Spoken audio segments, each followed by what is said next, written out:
Mabaging aming dakilang amang Diyos na nagmamahal sa amin, maraming salamat po sa inyong pagbibigay ng oras na ito upang magkaroon kami ng pagtitipon.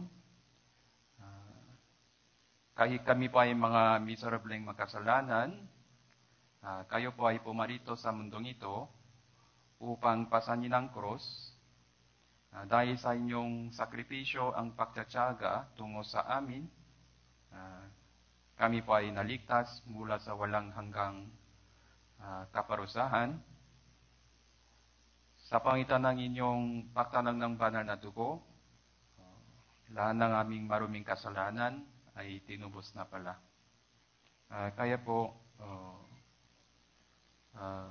nagpapasalamat po kami ngayon dahil sa inyong dakilang biyaya ang pag-ibig tungo sa amin. Sa pangitan ng inyong patuloy na pagkabay sa amin, kami po ay manatili sa inyong maluwating iglesia. Kaya po, ngayon araw din po, kami po ay nakatipon sa inyong harapan.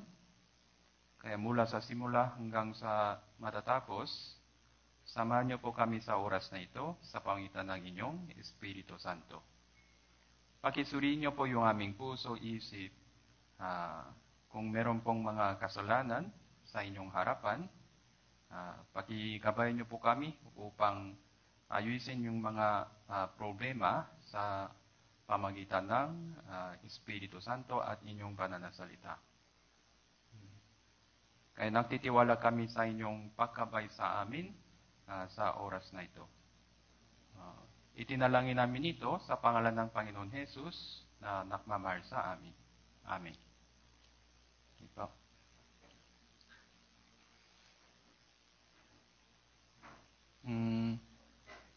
Ngayon araw, buksan po natin ang Biblia, Lucas chapter 19.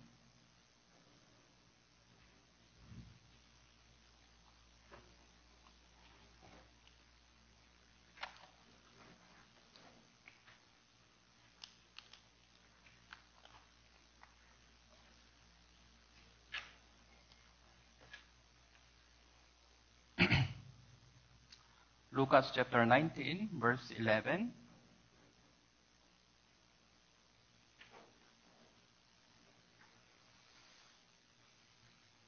Ito po ay tungkol sa tanying haganang 10 mina.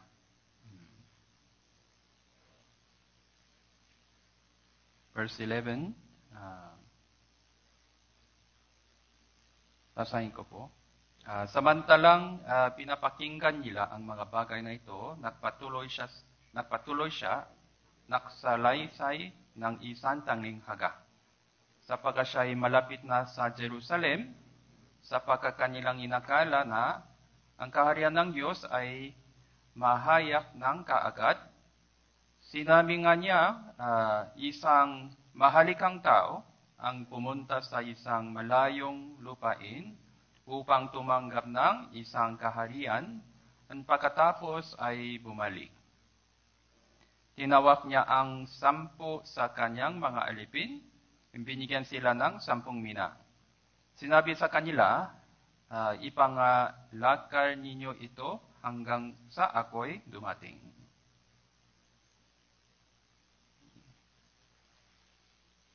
Verse 15, nang siya'y bumalik, pagkatapos matanggap ang kaharian, sinabi niyang tawagin ang mga aliping binigyan niya ng salapi upang malaman niya kung ano ang kanilang tinubo sa pangalakal. Dumating ang una, nagsasabi, Panginoon, tumubo ang inyong mina ng 10 mina pa. Sinabi niya sa kanya, magaling, mabuting alipin, sapagkat maging tapat ka sa kakaunti, mamamahala ka sa 10 lunsod. Dumating ang ikalawa na nagsasabi, Panginoon, tumubo ang inyong mina ng 5 mina. Sinabi niya sa kanya, ikaw ay mamamahala sa 5 lunsod. Dumating ang isa pa, nagsasabi, Panginoon, narito ang inyong mina na aking itinago sa isang panyo. Ako ay natako sa iyo sapagkat ikaw ay isang taong mahipik. Kinukuha mo ang hindi mo itinabi ginagapas mo ang hindi mo inihasik. Sinabi niya sa kanya, hinahatulan kita mula sa sarili mong bibig, ikaw na masamang alipin. Alam mo na ako ay taong mahigpit na kumukuha ng hindi ko itinabi, gumagapas pa ng hindi ko inihasik. Kung gayon, bakit hindi mo inilagay ang aking salapi sa bangko ng aking pakbalik ay makuha ko yon pati ng tinubo? Sinabi niya sa mga nakatayo, kunin ninyo sa kanya ang mina, ibigay niyo sa may 10 mina. And sinabi nila sa kanila, Panginoon, sila ay mayroong 10 mina. Sinabi ko sa iyo na bawat mayroon ay higipang marami ang ibibigay, subali ang wala, pati ang nasa kanya ay kukunin. Ngunit ito ang aking mga kaaway na ayaw na ako ay maghari sa kanila, dalhin ninyo rito, patayin sila sa harapan ko.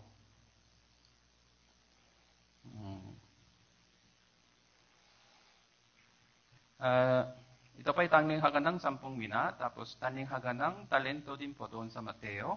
Okay po, tama po. Meron pong may kaibahan sa pagitan nila. Basta ngayon araw, tungkol sa tanglinghagan ng 10 mina po. Sabi dito, sapagkat kanilang inakala na, verse 11 po, doon sa verse 11, sa huling pangungusap, kanilang inakala na ang kaharian ng Diyos ay mahayak na kaagad. Akala nila, darating po yung kaharian ng Diyos kaagad nang si Jesus ay pumasok sa Jerusalem sa panahon yun. Siyempre, hindi po ganon. So, meron pong pangalawang pagbabalik ng Panginoon Jesus. Tama po, sa Bible. Dahil siguro hindi pa nila alam tungkol doon, kaya ibinibahagi ng Panginoon Jesus ang talinghagang ito para magkaroon sila ng pangunawa tungkol sa kanyang ministry. Ito po ang unang pagdating niya para sa kaligtasan ng mga kaluluwa. Meron pong pangalawang pagdating niya upang hatulan ang buong mundo at upang kunin ang kanyang iglesia.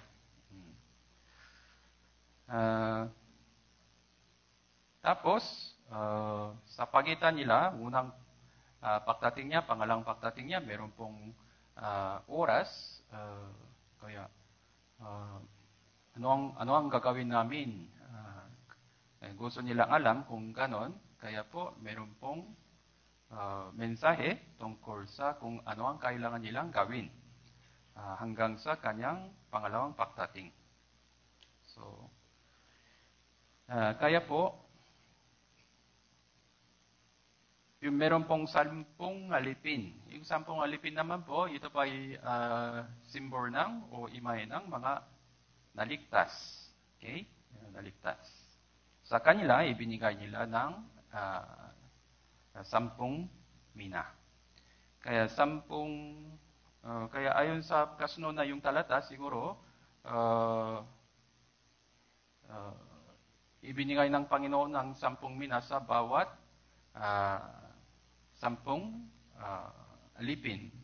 Kaya sa tig-isa, 1 mina. Parang ganun po, no? Tapos, ano pang nangyari? Kaya po, so yung mensaheng ito, hindi para sa panahon yon, kundi para sa ating panahon din, lalong-lalo na, medyo malapit na po ang kanyang ikalawang pagdating. Tama po? Kaya po, mahalaga po ang mensaheng ito para sa atin din po. Kaya para palakasin natin ang ating sarili, para i-remind natin ang ating sarili, mahalaga po ang mensahe ng Panginoon Jesus.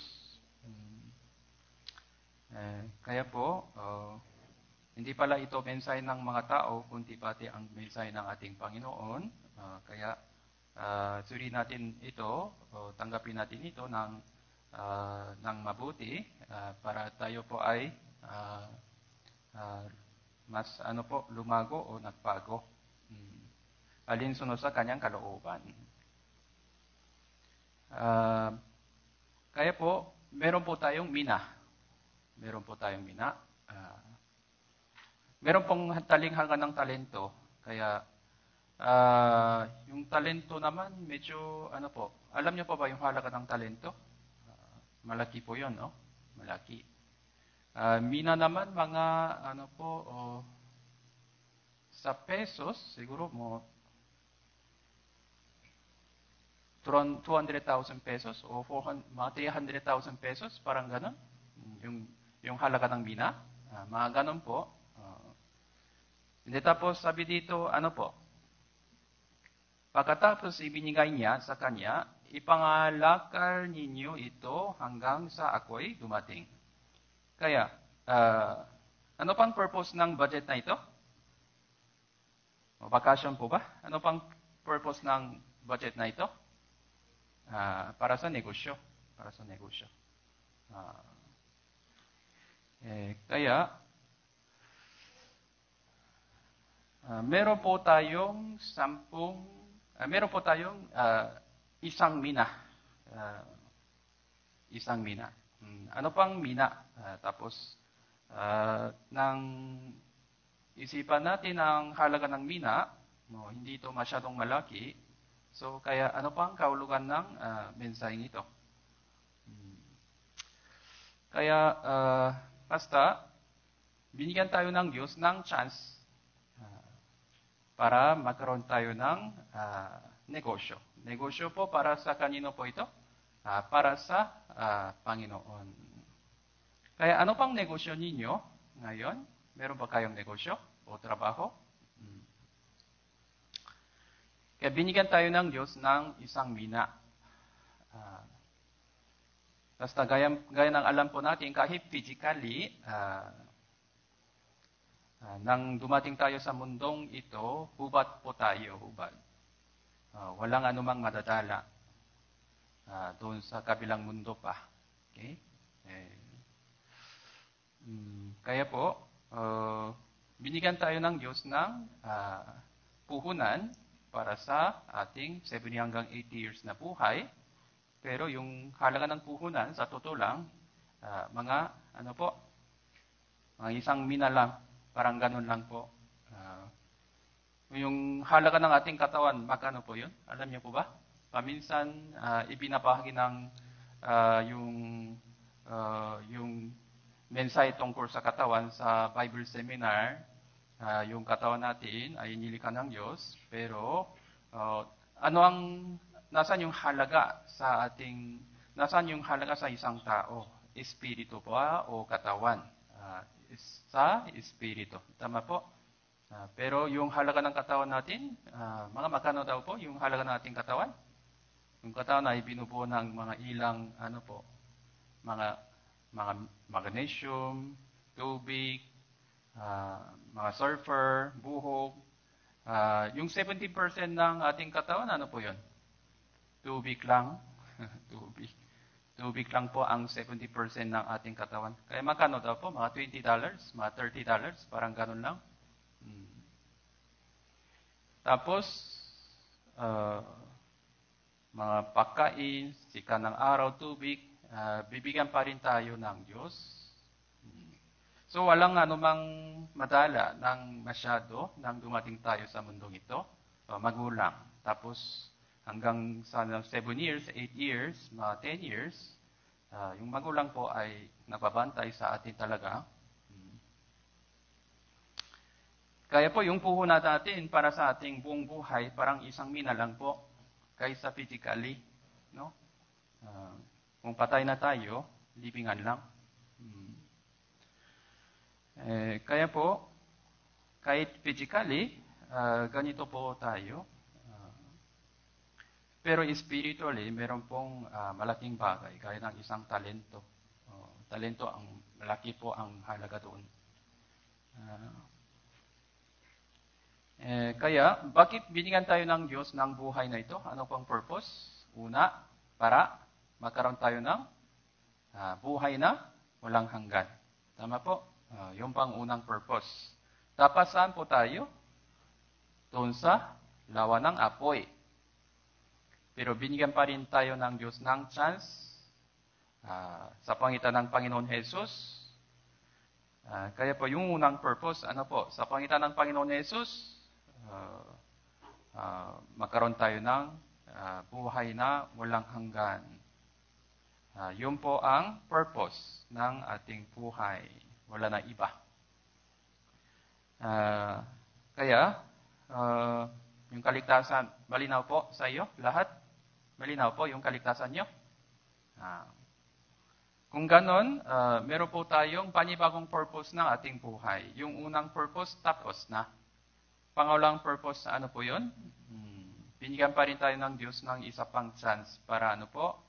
Para mabuhay tayo para sa Panginoon. Dati, makasalanan po tayo, kaya mabuhay tayo ayon sa ating laman, sa loob ng kasalanan. Kaya, ano po ang kinakailangan talaga? Kaligtasan. No? Patungo sa impyerno po tayo. Ligtas na po tayo ngayon, kung ganon. Naging iba na po yung ating direksyon. Tapos, ano po ang purpose ng ating buhay? So, mabuhay tayo para sa kaharian ng Diyos. Mabuhay tayo para sa ating Panginoon na darating pa uli. Tama po? So, kaya, yung pa ang ating purpose ng ating buhay. Kaya, paminsan, naging malabo yung purpose ng ating buhay. Parang naging iba na yung purpose ng ating buhay. Tinugtukso ni Satanas ang mga hindi ligtas para para hindi sila maliligtas, para hindi sila makatanggap ng kaligtasan. Tapos tinugtukso ni Satanas ang mga ligtas para para naliligaw sila sa kanilang Kristiyanong pamumuhay. Tama po ba? Kaya po maliwanagan po natin muna yung ating purpose ng buhay bilang isang naligtas. Meron po tayong ministry para sa Panginoon. Ito po ay mahalagang chance. Yung dating pamumuhay natin, masamang pamumuhay, walang halaga doon. Pero iniligtas tayo ng Diyos sa pangitan ng kanyang pag-ibig, ang sakripisyo. Kaya po, mabuti, ligtas na po tayo. Pero bilang isang naligtas sa pangitan ng pagtanggap ng kanyang biyaya, ang kanyang pag-ibig, meron po tayong panibagong buhay. Kaya, meron po tayong panibagong purpose, panibagong motibo para sa panibagong buhay. Kaya, sinabi ng Bible, ito pang purpose natin. Mabuhay tayo para sa Panginoon na darating. Sa detalyadong paraan, meron po tayong ibinigay ng Diyos. Yung isang mina, sa totoo lang, noon pa. Pero dahil ligtas na po tayo, gamitin ito ng mabuting paraan, alinsunod sa kanyang kalooban, para magkaroon tayo ng mga 10 mina pa o 5 mina pa para sa Panginoon. Tama po? So ito pa ay mahalagang pamumuhay. Yung buhay natin, mahalaga po ba o hindi? Yung buhay natin, mahalaga po ba hindi? Mahalaga po. Yung buhay natin bilang isang naligtas, mas mahalaga. Tama po? Mas mahalaga. Naging mahalaga na talaga ito dahil ito pa ay para sa ating Panginoon. Kaya, physically naman, kahit ligtas na po tayo, walang masyadong pagbabago sa ating. Kung ligtas na po tayo, naging iba na po ba yung ating katawan? Naging may pakpak na tayo kung ligtas na? Na tinago nyo sa likod nyo? Wala naman. Parehas po, walang pagbabago. Ganun pa rin yung trabaho natin. Tama po?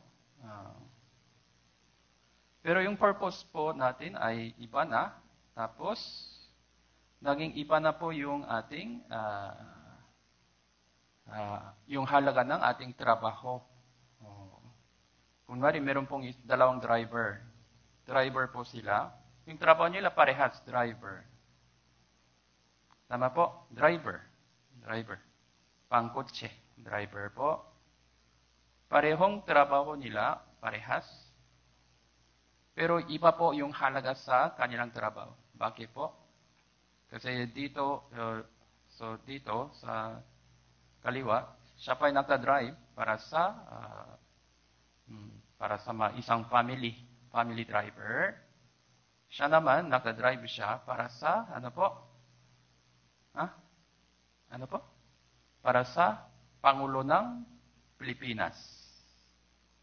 Para sa Presidente, nagta-drive siya. Parehong trabaho naman, yung halaga naman sa trabaho niya ay medyo iba talaga. Tama po? Kasi yung purpose niya para sa Pangulo ng Bansang Pilipinas. Tama po ba? Siya naman isang family lang. Gaya nito, meron po tayong trabaho na parehas katulad dati, pero para kanino po ito? Para sa Panginoon. Okay po? Para sa ministry. Tama po ba? Kaya naging iba na po yung halaga ng trabahong ito. Kaya dating trabaho natin, bago tayo naligtas, walang natitira. Sa bandang huli, lahat ng ating ginawa ay nasusunog sa araw ng paghuhukom. Nasusunog po lahat. Pero kung ligtas na po tayo, pagkatapos tayo pa ay naligtas, yung ating ministry, ating buhay para sa Panginoon, hindi po ito nawala. Ito pa ay naging magpakailaman. Tama po? Naintindihan po? Kaya iba po yung buhay natin kaysa dati. Kaya po, tandaan po natin, meron po tayong bagong purpose. Meron po tayong mahalagang buhay para sa Panginoon na darating. Siya pang hari ng mga hari. Siya po ang ulo ng mga ulo. So, tayo pa ay driver, hindi para sa isang family, hindi para sa Pangulo ng Bansang Pilipinas, kundi para sa hari ng mga hari, makapangyarihang Diyos. Kaya po, kailangan natin maunawaan yung mga lesson po ito, kasi hindi po ito para sa iba, kundi po ito para sa ating lahat. Kaya po kung darating ang Panginoon Jesus, ano po ang mangyayari? Ano po ang mangyayari? Hindi pa natin nakita kung ano po ang mangyayari. Gusto nilang alam. Kaya ipinakita ng Diyos ng nauna para magkaroon tayo ng idea kung ano po ang mangyayari sa kanyang ikalawang pagdating. So kaya nang alam po natin, meron pong hukuman ni Kristo. Hukuman ni Kristo? Tama po? Ano pang nangyari sa hukuman ni Kristo? Hahatulan ng Diyos ang bawat Kristiyano ayon sa kanilang ginawa. Para ano po? Upang gantihan ang bawat Kristiyano. Ikalang Korinto chapter 5. Ikalang Korinto chapter 5.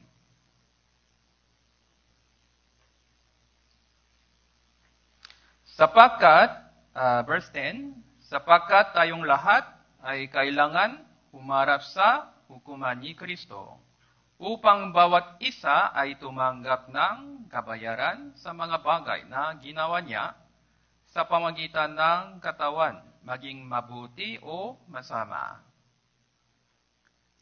Ito pang mensahe para sa Corinto Church members. Kaya inisip ng maraming tao na, tingnan mo ang Bible verse na ito, kaya ligtas na po kayo, hindi po ito eternal. Kasi may hukuman ni Kristo para sa mga Kristiyano din. Meron pong pakuhukom. Kaya kung hindi kayo mabuhay bilang Kristiyano ng mabuti, yung kaligtasan nyo nawala. Kasi may hukuman pa ni Kristo. Tama po ba ito? Mali? Tama po ba ito? Mali? Pala sila? Ano ba? Tama po ba ito? Mali? Hello? Tama po ba ito? Mali? Naintindihan po?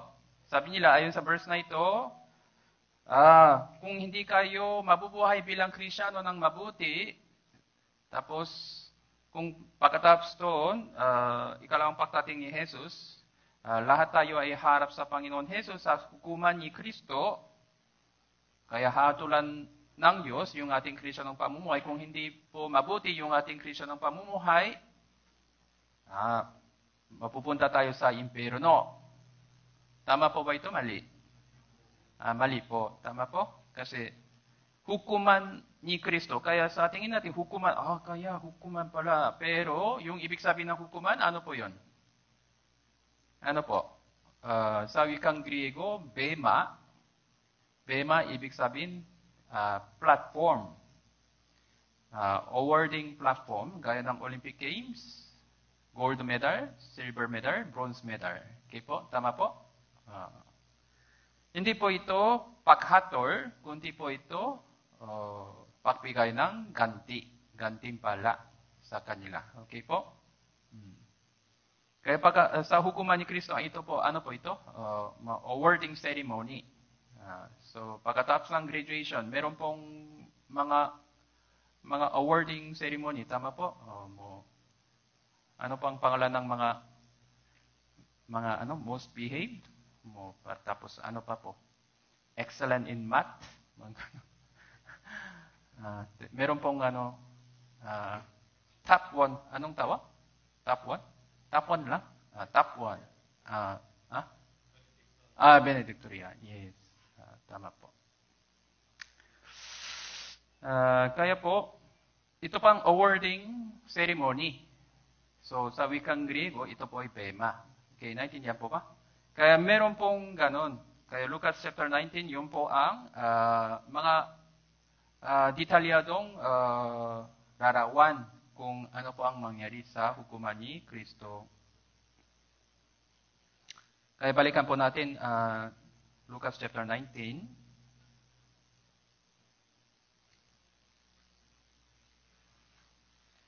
Kaya sabi ng Panginoon, sabi ng Biblia, huwag ninyong sayangin ang panahon natin. Huwag natin sayangin ang panahon natin. Ephesians chapter 5:16. Sinasamantala ang panahon sapagkat ang mga araw ay masama. Mga araw ay masama. Yung araw natin ngayon masama. So may katapusan. Huwag nating sayangin yung ating oras. Kasi darating po ang Panginoong Diyos.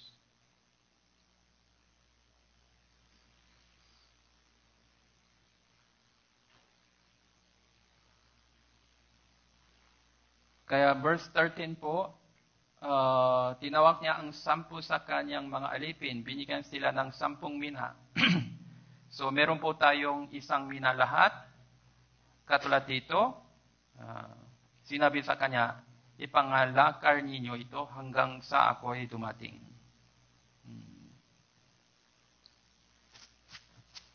Gawin ninyo ito, itong puhunan sa negosyo.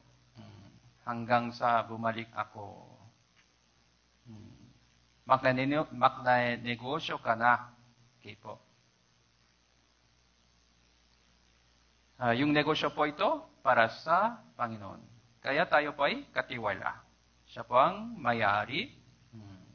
Kaya dapat tayo po ay nagiging mabuting katiwala. So tayo pa ikatiwala. Lahat ng bagay nasa atin, hindi sa atin, kundi sa Diyos. Tama po? So una, tandaan po natin, yung lahat ng bagay nasa atin, hindi sa atin, kundi sa Diyos. Kaya po, kunwari kung isang tao na nagsabi sa iyo, tinago mo ito, hanggang sa babalik ako, bukas babalik ako, tinago ito ng mabuti. Sige, kung ganon, ako ay naging katiwala niya tungkol dito. Tama po? Dapat hindi ito ginagamit para sa aking sarili, para sa kahit sino man. Dapat binabantayan natin ito ng mabuti. Tama po ba? Yung pangkatiwala. Kung ginagamit natin yung ating buhay, yung ating oras, katawan, hindi para sa Panginoon, so yung pang nagiging masamang katiwala. Tama po? Kaya basically, dapat hindi nila ginagamit ang isang mina ito para sa kanilang sarili. Ano po ang purpose ng isang mina? Negosyo lang. Negosyo. Tapos yung negosyo para kanino po? Para sa kanyang amo. Okay po? Tama po?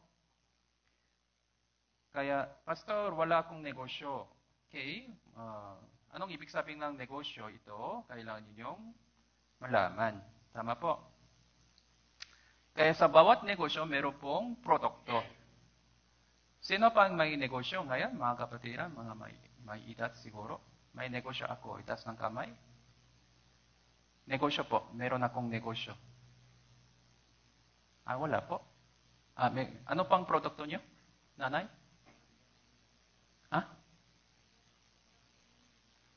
Ano po yun? Ano tawag po? Construction? Construction. Kaya, mo labor po? O construction mo materials? Labor tsaka materials? Yung pang produkto. Labor, pang construction. Tapos mga materials. Provider, parang gano'n. So kaya, meron pong produkto sa bawat negosyo. Sari-sari store. Kadalasan, yung mga tao dito, meron po silang maliit na sari-sari store. So, sa loob ng sari-sari store, meron pong maraming iba't ibang produkto. Tama po ba? Kaya paminsan, doon lang sila punta palagi. Bakit po? Dito, walang yero. Doon, may ice. Kaya doon lang sila punta palagi kasi may ice. Ice for sale. Dito, wala. Doon lang sila punta. Kasi, yung produkto nila ay mas competitive. Yung, kung sa araw na, hinahanap ng maraming tao yung yero, ice. Tama po. Yung produkto ay importante. Kaya meron po tayong negosyo daw po. Ano pang produkto nyo?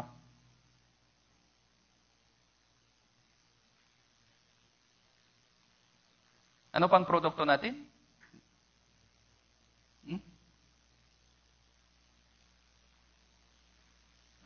Ano po? Ano? Opo, Ebanghelyo. Ebanghelyo. Yung meron pong mga pangpalakas, yung mga mga herbal daw, mga ano-ano, tama po, mga gamot, mga vitamins, gamot, pangpalakas. May testimony, gumaling na ako dahil dito. Dati meron akong malupang sakit, ngayon gumaling na ako. Dahil sa mga produktong ito. Tama po? Kaya po, ganito po tayo. Meron po tayong pinakamabuting produkto sa buong mundo.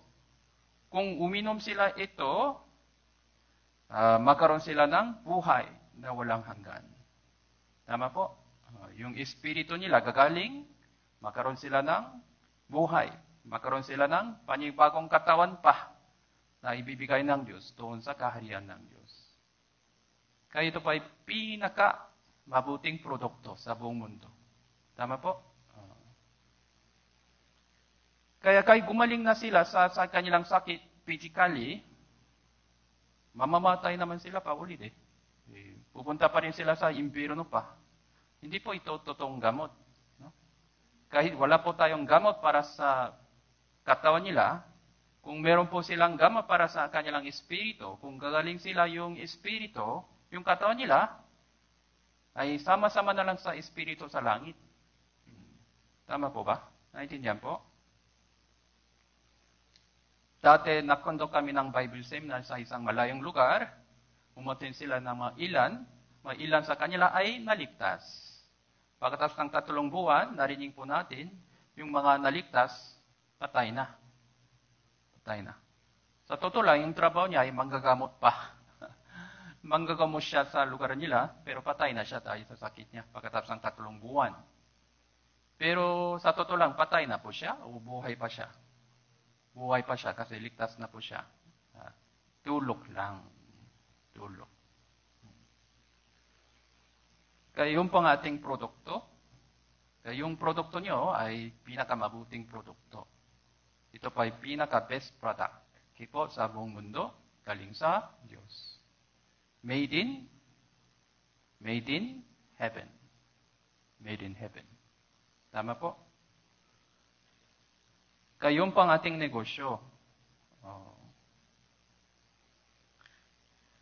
Kaya tandaan po natin kung gaano kahalaga yung ating negosyo para sa mga kaluluwa. Meron po tayong mga iba't ibang negosyo sa nibutan, pero yung pa ang sideline para sa main business. Tama po? Yung pang sideline lang para sa main business. Yung lahat ng kita ng negosyo ito ay mananatili doon sa kabilang mundo. Yung pang totoong negosyo. Okay? Naintindihan po? Yung mga ibang negosyo naman, sa bandang huli, na wala, pansamantala lang. Kaya paminsan, sinabi natin, yung hanap buhay nyo, hindi totoong hanap buhay, kasi yung hanap buhay nyo para sa inyong katawan na sa bandang huli, nasisira. Dahil sa hanap buhay, busy, pagod, patay. Ano ba ito? Hanap buhay ba ito? Hanap patay. Dahil dito, hindi sila ligtas pa. Pupunta pa rin sila sa impyerno pa. Pinaka-worst na case. Kaya bilang isang naligtas, meron po tayong napakagandang, pinaka-mabuting produkto, Ebanghelyo.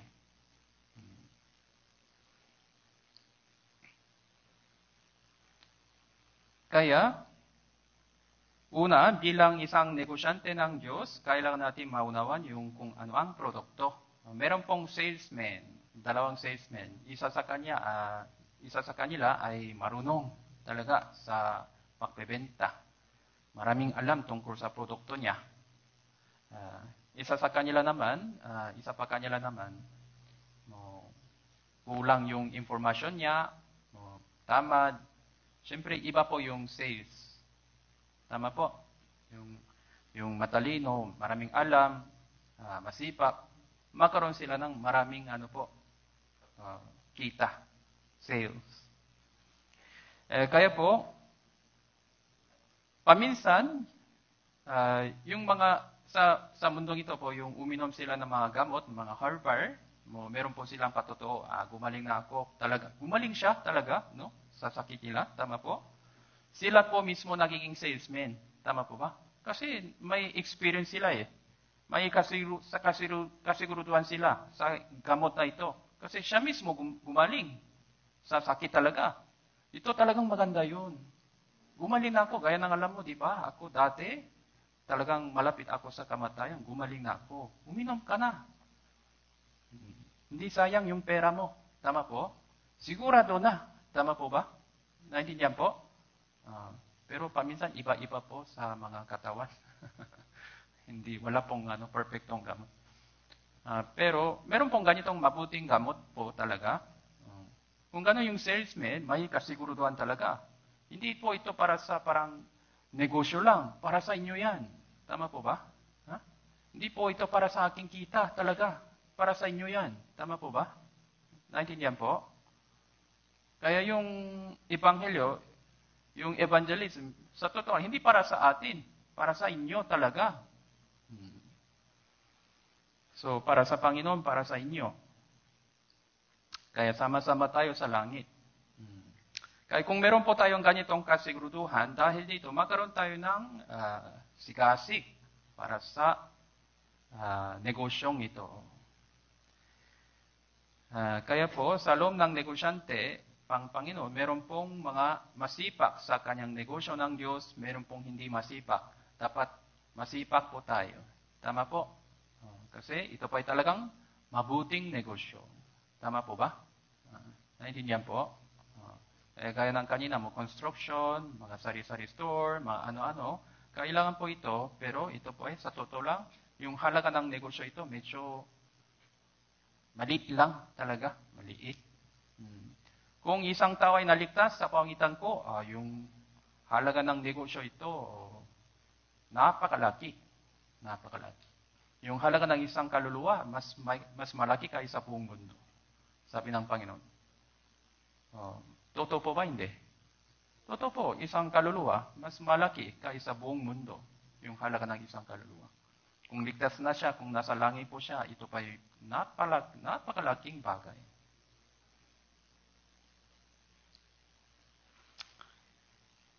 Kaya dumating na po yung Espiritu Santo sa araw ng Pentecostes. Nang dumating siya, yung araw ng Pentecostes, ano po ang ginawa niya? Yung unang ginawa niya ay, sa araw ng Pentecostes, anong nangyari po sa Jerusalem Church?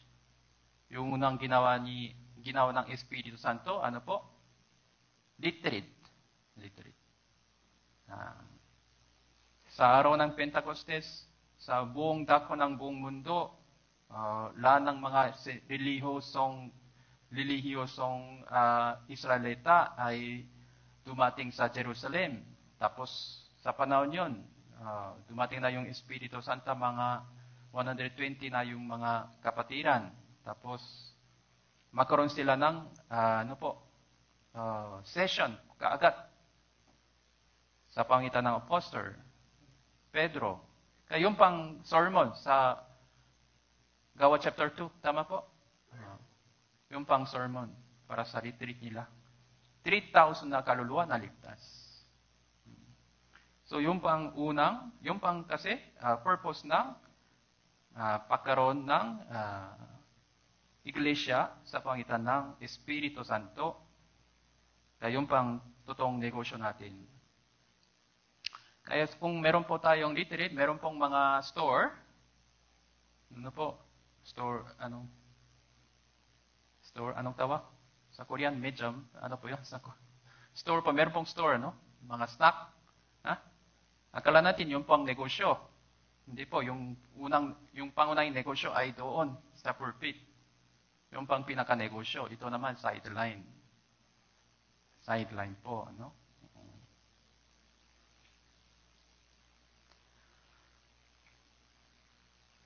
Kaya ano po ang ating pinaka-main negosyo? Lahat po tayo may negosyo, kahit sino man. Kung ano po ang requirement para sa negosyong ito? Sino ang makapasok sa negosyong ito? Mga ligtas. Lahat ng ligtas, nagiging bahagi ng negosyong ito.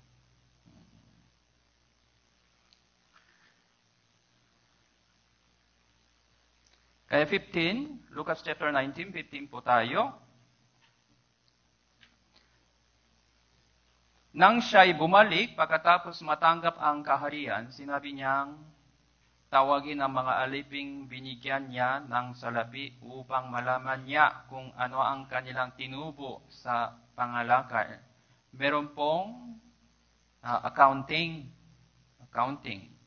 yung oras natin, yung katawan natin, yung buhay natin, lahat, yung mga may kay konti, meron po tayong mga ari-arian.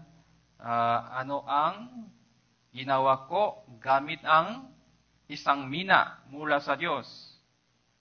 Verse 16, dumating ang una, nagsasabi, Panginoon, tumubo ang inyong mina ng 10 mina pa. Sinabi niya sa kanya, magaling, mabuting alipin, sapagkat naging tapak ka sa kakaunti, mamamahala ka sa 10 lungsod. So ito po ang nakikita po natin. Nakikita po natin yung mga kapatiran na makatanggap ng ganitong papuri mula sa Diyos sa araw ng Panginoon, magaling, mabuting alipin. Sana tayo pong lahat ay naging gaya nito.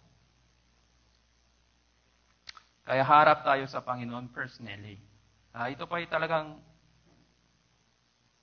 para sa ating gantimpalakaya, masaya din po, pero sa parehong pagkatao, medyo nakatakot na oras na ito.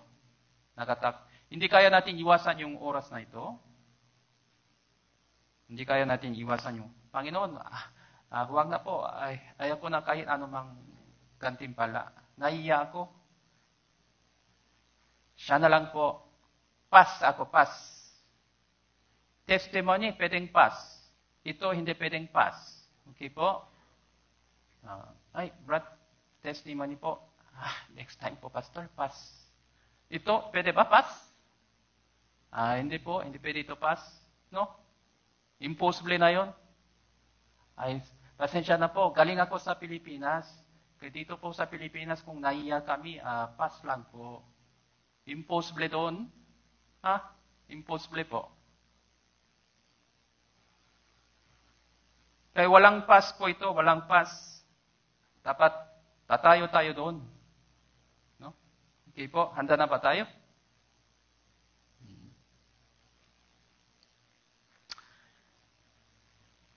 Kaya, sana, ano pang target natin? Magaling, mabuting alipin. Ito pang nagiging kaya target na. Paano niya narinig ito? Kasi, magkaroon siya ng tubo ng 10 mina. 10, ibig sabihin, perfecto na ito. Perfecto. Medyo bihira po yung ganitong kaso. Pero meron pong perfectong Kristyano talaga. No? 10 mina. 10, ibig sabihin sa Bible, perfecto. 100% siya sa kanilang Kristyanong pamumuhay. Okay po? Sana ito po ay naging ating target. Tama po? Kahit mula sa ngayon, tama po ba? Kahit mula sa ngayon, tama po? Meron ba kayong target? Meron pala kayong negosyo. Meron pala tayong negosyo. Tama po? Ano pang produkto natin? Pinakamabuting gamot. Kung uminom sila ito, lahat sila gagaling. Ng perfecto. Tama po ba? Kahit sino man, gagaling sila. Kung uminom sila talaga. Kaya, inom ka na next time. Ay, okay na. Meron akong gamot. Yung pang hadalangan. No? Sa akin, sigurado na ito talaga. Gumaling na ako ito. Sa ito. Pero sa kanila, para convincing, kailangan yung oras. Pero sigurado na po tayo sa ating produkto galing sa Panginoon Jesus.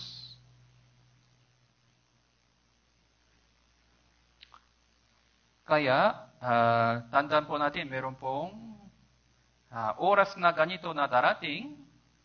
Hindi kaya natin iwasan yung oras na ito. Tama po? Naintindihan po? Kaya sabi dito, mamamahala ka sa 10 lungsod. Ano po ang gantimpala niya? 10, ano po? 10 sako? Ano po? Ano pong gantimpala niya? 10 bigas? Sako ng bigas? Next month, may Bible memory test. Number 1, top 1, 10 bigas ng sako. Kung ganun, siguro, hindi kayo matutulog. Para sa 5-year memory test, 10 bigas ng sakot. Totoo ba yan, pastor?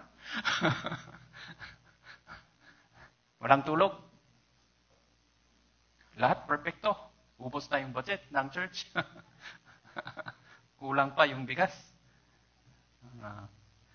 Ito naman, 10 bigas pa. 10 lunsod.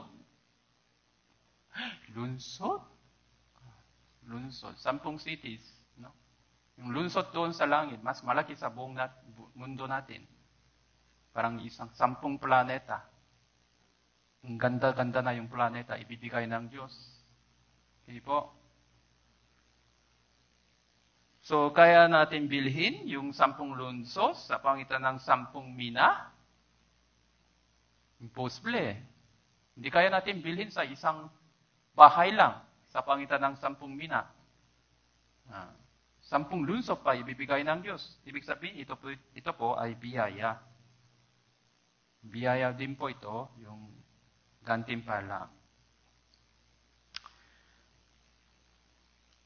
Kaya po, yung ginawa ng Diyos ay perfecto, bantay-bantay talaga. God is fair, walang pagkakamali sa kanyang pagsusuri. Kaya gaya ng alam po natin, meron pong isang babaeng balo na nagbigay ng 2 kusing lang. Pero sabi ng Panginoon Jesus, ito pa pinakamalaki daw, pinakamalaking offering daw. Kasi alam ng Panginoon Jesus yung buhay niya lahat. Okay po? Mahirap yung buhay ko. Paano ito? Hindi ko na kaya. Alam ng Panginoon Jesus yung buhay natin lahat. Yung pagsusuri niya ay perfecto. Perfecto. Meron pong isang mahirap na brother o sister, meron pong isang medyo okay lang yung buhay niya. Tapos magkaroon sila ng mga ministry na parehas para sa Panginoon. Sino ang magkaroon ng mas malaking gantimpala? Yung mga nasa mahirap, yung nasa medyo okay lang. Yung nasa medyo mahirap, sa kanila mas malaki po ang gantimpala. Okay po? Kung hindi dahil sa kanyang katamaran, naging mahirap siya, mas malaki po yung gantimpala. Okay po? Hindi kaya natin baguhin naman yung dating pamumuhay bago tayo naligtas. Kaya kahit paano, bilang mula ng araw na tayo pa'y maligtas, kung malilingkod tayo sa Panginoon, magkaroon tayo ng ganti. Kahit isang basong tubig, tiyak na hindi nawala yung gantimpala. Kahit isang basong tubig, meron pong gantimpala. Tapos yung gantimpala ng Diyos, malaki pala. Kasi ito pa'y para sa isang mahalagang kaluluwa na mahalaga higit sa buong mundo. Okay po, naintindihan po? Kaya po, siyempre, mas malaki po yung gantimpala ng Diyos kaysa 10 lunsod. So, hindi kaya niyang ipaliwanag lahat. Kaya inilagay niya yung dito, medyo malaki, 10 lunsod na lang, para magkaroon tayo ng idea. Kaya po yung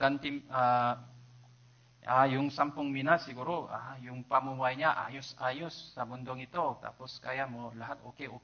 Hindi po ganon. Yung isang babaeng balo. So, gaya ni Lazaro, isang pulubi sa mata ng ibang tao. Pero sa langit, siya pa'y naging pinakayaman sa langit, sa tabi ng Abraham. Kaya iba po yung pananaw ng Diyos kasi, kaya nang alam po natin, ang Diyos ay tumitingin sa, hindi naman panlabas, kundi pati sa puso, lahat.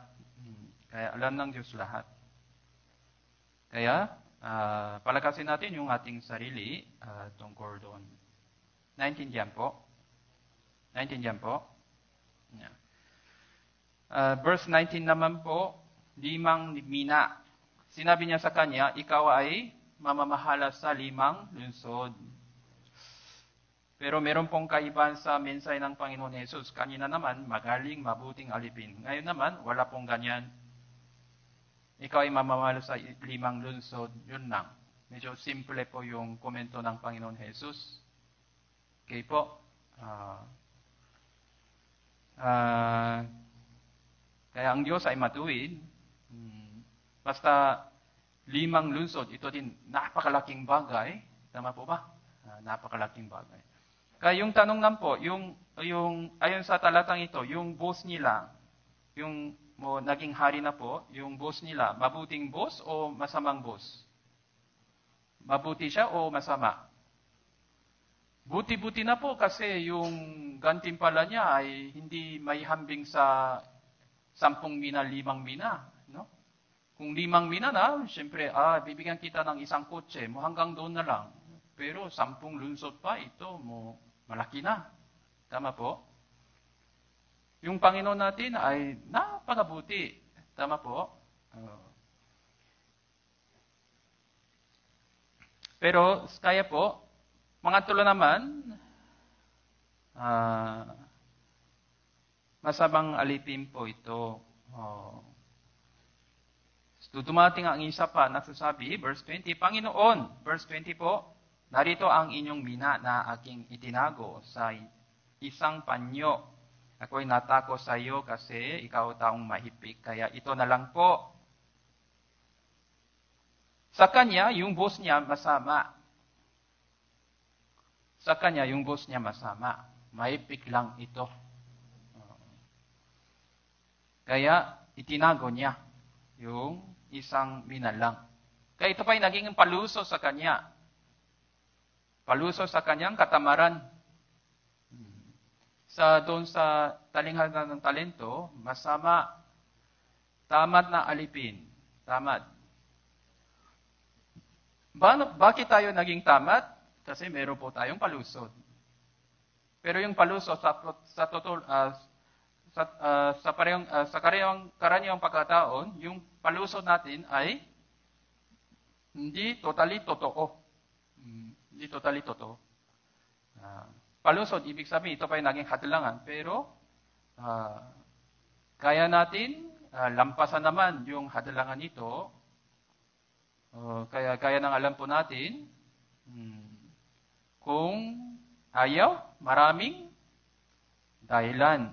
Kung gusto, maraming paraan. Tama po? Marami pa. Marami. Hindi isa, dalawa lang. Marami pa. Sabihin ninyo sa Tagalog, marami daw po. Kaya meron po siyang isang palusot. Ikaw mahipik. Hindi sinabi niya, ako ay tamad. Ikaw mahipik. Kaya ganito na lang. Busy ako, parang ganon. Kaya, kung gayon, bakit hindi mo inilagay ang aking salapi sa bangko? Kaya una, suri natin yung ating pag-unawa, yung ating isip tungkol sa Diyos. Alam po natin lahat, ang Diyos ay mabuti. Pero paminsan, inisip natin, meron po tayong maling pagkaunawa tungkol sa Diyos. Maling pagkaunawa. Tapos ito pa ay naging palusot. Para tayo pa ay naging tamad. Spiritual. Tamad, ibig sabihin, naging makasanibutan. Okay? Tama po? Kaya, ang Diyos ay mabuti talaga. Ang Diyos ay hindi tao. Tao naman, kahit sino man, hindi matuwid. Walang matuwid, kahit isa sa buong mundo. Walang matuwid. Pero inisip natin, siya ay matuwid, siya ay mabuti. Diyos, paminsan, hindi ko alam. Parang hindi. Paminsan. Pero tao, siya mabuti daw. Pero Diyos naman, parang paminsan, iba. Hindi ko alam, hindi ko maintindihan. Parang ganon. Baliktad pala, baliktad. Ang Diyos ay palaging matuwid, ang tao ay hindi mabuti palagi. Tama po? Kaya sabi ng Biblia, lahat ng tao ay sinungaling. So, walang perfectong tao. Pero Diyos lang mabuti palagi. Tama po? Kaya dapat doon po tayo, hindi sa tao.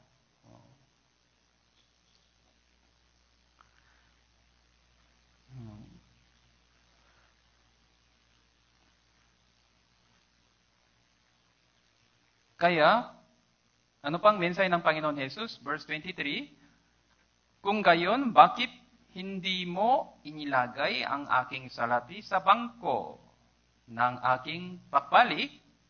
Makuha ko yun pati ng tinubo. Okay. Tapos biglang iba na po yung mensahe ng Panginoon Jesus. Mensahe ng Panginoon, kung gayon, sige, inisip nyo ganon? Sige. Kahit inisip nyo ganon pa, kung inisip nyo ganon, bakit hindi mo ilagay ang aking salapi sa bangko? Pwede naman. Kaya po, meron pong importanteng punto sa buong talinghagang ito. So, practically sa atin, ito pa importante. Bangko pala, may bangko. Nasaan yung bangko? Para sa negosyo, ang bangko ang importante. Tama po?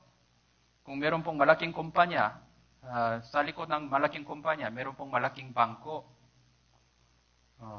Kaya bangko tsaka negosyo, isa lang yun. No? Tama po? So dito sa Pilipinas, meron malaking bangko, BDO, BPI, Metrobank. Kung walang bangko, mga bangko sa Pilipinas, paano tayo magnegosyo? Paano tayo, mahirap yun. Tama po? Kaya para sa ating negosyo, spiritual, siyempre, binigyan tayo ng Diyos ng bangko. Bangko ng langit. Ano po yun? Yung bangko? Ano po yun? Ano po? Ano po ito? Church po, church. Ito pang bangko para sa ating negosyo. Okay po? Tama po? Kung walang church, impossible na yung ating negosyo. Okay? Naintindihan po? Nandito po yung ating puhunan, yung Espiritu Santo. Nandito po yung ating lahat. Espiritu Santo sa loob ng iglesia, siya pang bangko. Dapat doon po tayo manatili. Okay po? Kaya yung tanong, yung mga yung mga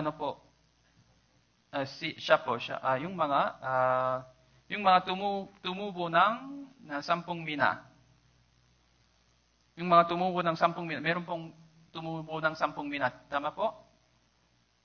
Ginagamit niya po ba ang bangko o hindi? Para sa negosyo niya? Ako, hindi kailangan bangko. Ako na lang, ganito ba? Siya? Tapos kumuha siya ng tumubo siya ng 10 mina pa? Hindi. Hindi. Hindi. Hindi po. Hindi. Siya pa'y marunong sa gamit ng bangko. Kaya makaroon siya ng 10 mina. Yung pang punto ng Panginoon Jesus. Tingnan mo yung mga iba. Sila po palaging nasa bangko. Kaya magkaroon sila ng 10 mina. Ikaw naman.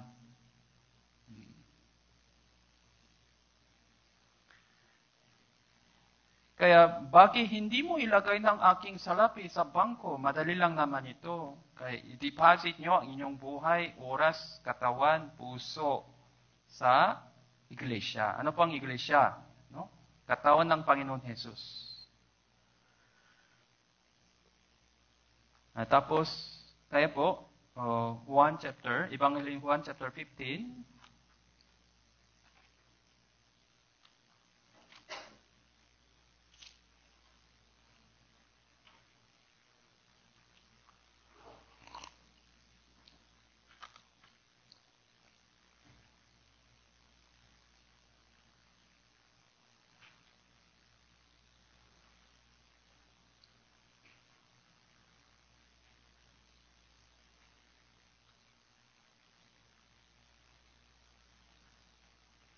verse 7.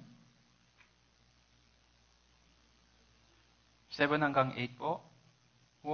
Ebanghelyo Juan chapter 15, verse 7 hanggang 8. Kung kayo'y manatili sa akin, ang mga salita ko'y manatili sa iyo, hiningin ninyo ang anumang inyong nais, ay ito'y gagawin para sa iyo.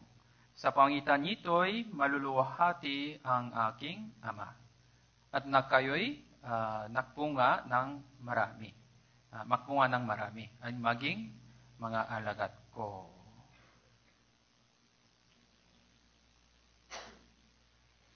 Kaya kung kayo'y manatili sa akin, ang mga salita ko ay manatili sa iyo, hiningin ninyo ang anumang inyong nais.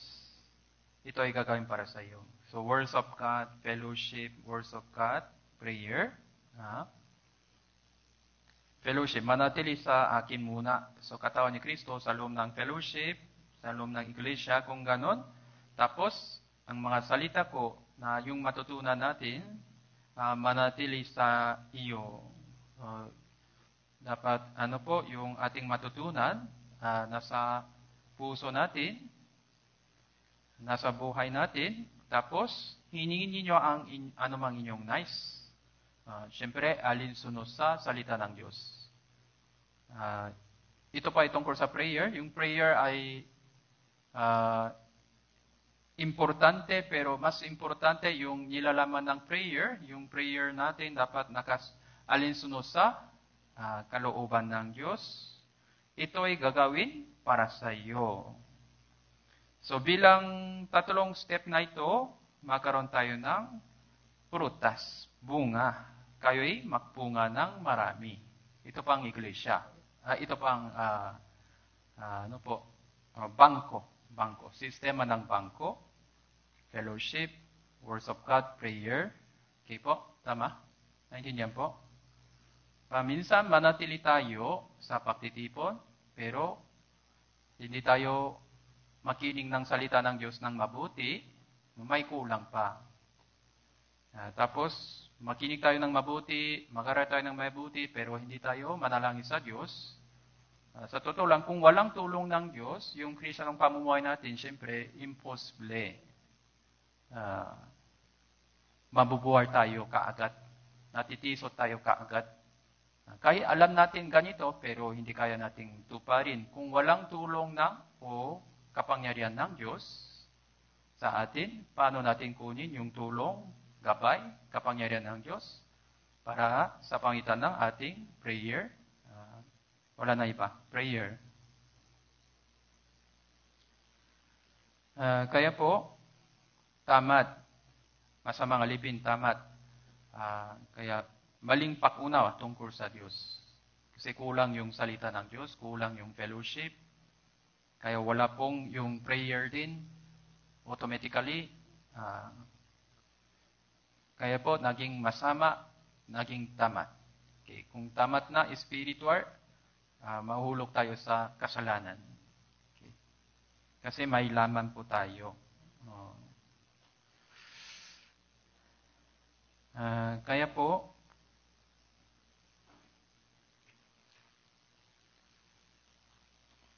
yung physically, yung trabaho natin, hindi mo masyadong malaking trabaho, gaya ng mga superman, mga superwoman, tama lang. Pero, gaya ng pinarapo natin, yung trabaho natin ay mahalaga dahil hindi po ito para sa isang pamilya lang, kundi po ito para sa bansang Pilipinas lang, isang bansa lang, kundi ito pa ay para sa kaharian ng Diyos.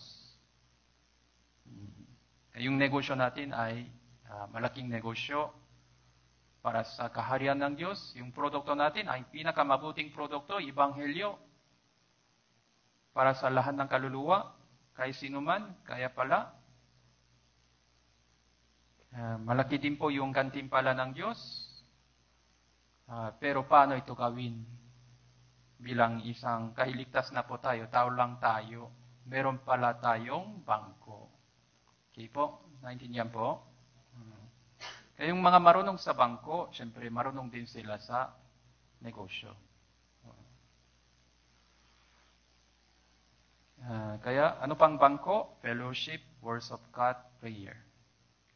Okay po, naintindihan po, yung prayer, alinsunod sa kanyang salita, kalooban. Kaya una, dapat manatili tayo sa fellowship. Tapos, sa loob ng fellowship, meron pong turo ng Espiritu Santo. Tapos, kung magpapagumpa ba tayo sa harapan ng Diyos, ibig sabihin, dapat magpapagumpa ba tayo sa harapan ng Diyos dahil Diyos lang mabuti, dahil sa kabutihan niya tayo pa'y naligtas. Kung ganon, yung biyaya ng Diyos ay sumasai inyong lahat sa pangitan ng Espiritu Santo. Sana kayo po magkaroon tayo ng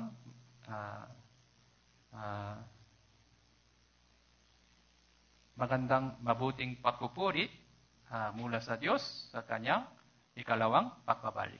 Okay po? Naintindihan po? Hanggang dito po tayo. Manalangin po tayo. Mabaging aming dakilang amang Diyos na nagmamahal sa amin, maraming salamat po sa inyong pagbibigay ng oras na ito para magkaroon kami ng pagtitipon. Kami pa'y luphang mahina. Kaya po, humingi kami ng inyong tulong, gabay sa amin. Pakibigyan mo kami ng mapabagong loob palagi. Pakigabay niyo po kami sa pangitan ng inyong kapangyarihan para luwahatin ang inyong pangalan sa pangitan ng aming buhay. Kung meron po kaming mga kasalanan o mga kasamaan sa inyong harapan, pakigabay niyo po kami para alisin o ayusin mga bagay na ito para sa inyong kaluwalhatian. Maraming salamat po sa inyong lahat ng biyayang pagtsatsaga tungo sa amin. Itinalangin namin ito sa pangalan ng Panginoon Jesus. Amen. Okay, ito po.